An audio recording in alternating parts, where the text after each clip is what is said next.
Yo, what is up, world? Welcome back to another episode of the Film School Experience podcast. And today we are going beyond film school. We're going to be talking about what is life after film school, how should you approach it, what are some things that you should be thinking of, and what are some key things that you should be carrying with you as you start your journey to become a director, cinematographer, producer, set design, production design, sound mixer, first AD, and everything else in between. Okay, and camera is rolling. Sound speed. This is the Film School Experience. Take one apple and action. All right, so just some housekeeping before we get going on this episode. This entire podcast is based on the film school experience and what that's looked like for other alumni of other film schools. But every once in a while, I'd like to just talk to you guys one-on-one and have some conversations on things that I am thinking and or have done recently that are helping my trajectory into becoming a professional cinematographer. So recently I went to the ASC Clubhouse, which if you're unfamiliar, ASC is the American Society of Cinematographers.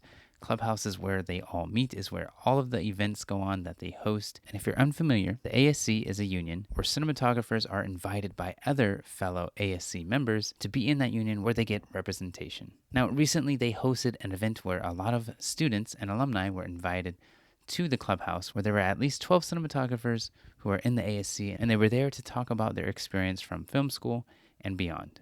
So there were some things that were shared from cinematographers that you may be familiar with. Maybe you've seen a few of their movies, maybe you haven't, but they are all incredibly talented and have worked on shows that have inspired me. Now, what I want to do for this episode is just share a little bit of the conversation that we had in that room, because what they had to share was so polarizing, not only for cinematographers, but for filmmakers in general. And again, this podcast is all about the film school experience, and they were kind enough to talk about some of the things that you will need once you graduate film school. So some of the cinematographers that were there at the event are Paul Mabum, George Meridian, Fernando Agredes, Rodney Charters, Robert Ellsworth, Q Tran, Sandra Valde Hansen, Patty Lee, Nate Goodman, Tommy Maddox Upshaw, and several more cinematographers. Now, one of the main questions that was presented to each of the cinematographers was, what is one thing that you need after graduating from film school? And most of them, if not all of them, said passion. Passion is something that you're going to need moving forward as you continue to navigate your way to being where you want to be as a cinematographer. Now, again, this answer is very polarizing. It's not just for cinematographers, but it's for everyone as a filmmaker. Now, let's break down the entire idea of passion coming out of film school. So you go to film school to learn what you are interested in. That interest becomes something you like doing, and then it becomes something you love doing. And from that love, obviously the passion is born. Now, that passion can lead you to becoming one of the hardest working filmmakers at whatever film school you are at. Now, when you're at film school, you are doing your passion for free. Well, you're really not doing it for free because you're paying for film school, right? So you're doing this knowing that the work you're doing is only going to make you get better. So when graduation comes around, hopefully you are confident enough in your passion so that you can continue to have that same passion you had in film school outside of film school. Now, why is that important? Most of us are not getting paid right out of film school. So it's very important that you hold on to that passion as you continue to work on projects that bring you a little money, if not no money. So you want to hold tight to your passions after you graduate, which is why most of the cinematographers, if not all of them, were saying it is very important to hold on to that passion as a cinematographer. And if you're not a cinematographer, just apply that to whatever passion you have in film school, as well as outside and after film school. So again, it is just really important to hold on to that passion because it is extremely hard to find work after graduating film school. So yes, having passion is something to not overlook, but it is something to be reminded of because when we graduate film school, nothing is promised. So carry that passion with you as you continue to march forward after film school. Now, something else that jumped out to me from one of the cinematographers when they were asked the same question was communication. And that so resonated with me because having communication after graduating is such a huge thing. Now, we go to these film schools, these institutions, and we automatically have a network built into that experience and built into that degree.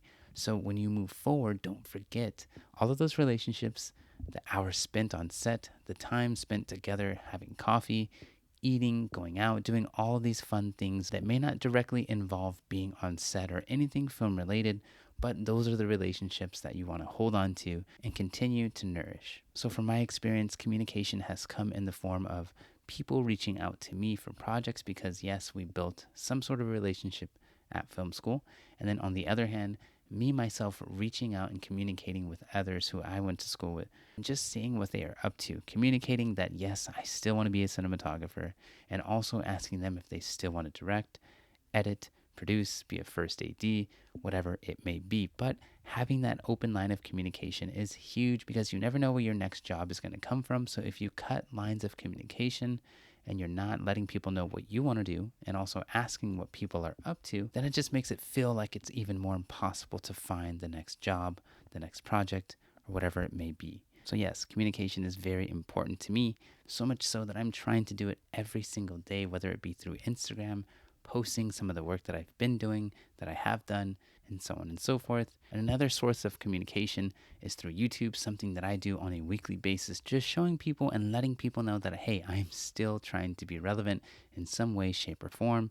And then, yes, of course, through this podcast, just letting people know that these conversations I am still very much interested in, and I am always open to collaboration. So do not forget to communicate after film school, and you have to find the channel of communication that works best for you. Another thing I wanted to mention was something that Robert Elswit said. And if you don't know, Robert Elswit is an Oscar award-winning cinematographer. He won the Oscar for There Will Be Blood in 2007 for Best Cinematography. So much like everyone else on that panel, he knows what he's talking about. And also, he went to USC. Fight on. So something that he said is really polarizing, much like having passion is for every kind of filmmaker. Robert Elswit was saying that as he works with directors, he wants to make sure that every shot and the lighting setup that he has isn't to make the prettiest looking or the best looking image, but rather his approach is to find out what is best for the scene, what is best for the story and the character. Now that's something that really resonated with a lot of us filmmakers because I feel like, especially now, we're in a day and age where you can get on Instagram, you can get on YouTube, and you can see so much content that just looks amazing. And I'm not trying to knock anyone who makes amazing images, but it's something that we need to think about as cinematographers and as filmmakers just in general.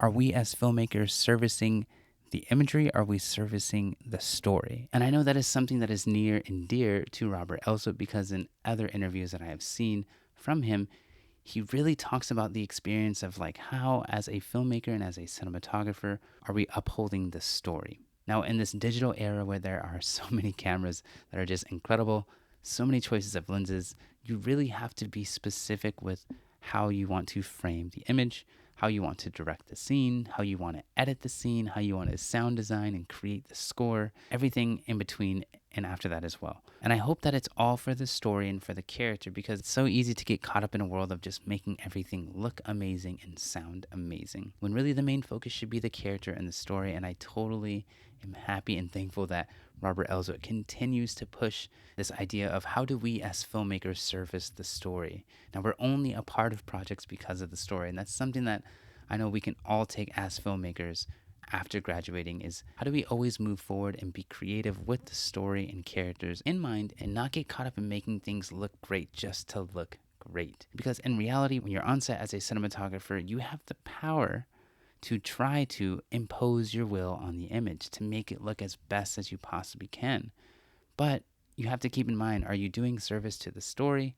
Are you doing service to your fellow filmmakers, the director who needs time to work with their actors, the production design who needs time to set up the world that you're trying to frame?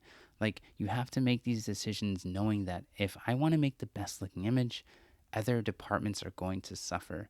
And you have to be willing to sacrifice the image because there are so many other people that play a huge role on set. I think Robert Elswit is really just trying to remind us as the filmmakers that we're not in it just for the beautiful images. It's a collaborative medium. You should be able to speak to all the other heads of the department and make sure that whatever you're doing is in service not only to you, but also to them as well. Because the last thing you want to do, have some sort of reputation for just making beautiful images that don't resonate with the story, the character, and your audiences. So again, I hope you enjoyed this week's episode. Again, these kind of episodes will continue to exist on the podcast.